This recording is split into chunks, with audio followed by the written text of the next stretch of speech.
Op een vroege wintermorgen lag ergens nog een lange nacht.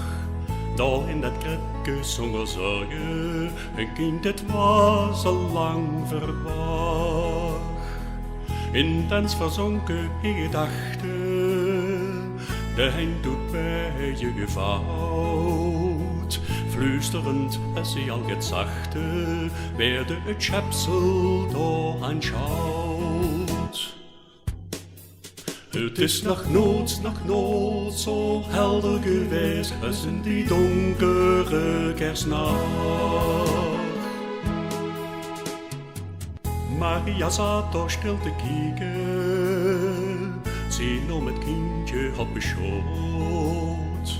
En Jozef vulde zich te reken, dat deed samen toch zo goed. Bij al die aandacht die ze kregen, klonk een hemelse klank. Het was verheurd toch in een zegen, dat kwam van engelengezang. Het is nog nooit zo helder geweest als in die donkere kerstnacht.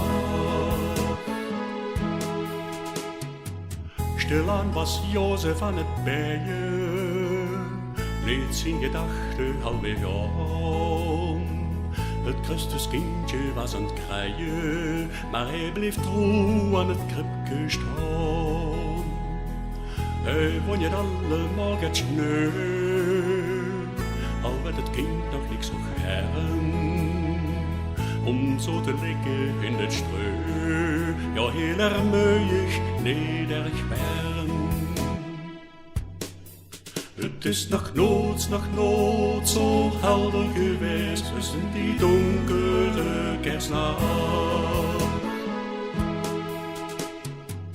De herders kwamen toen nog kijken, aanschouwden het Jezuskindje klein.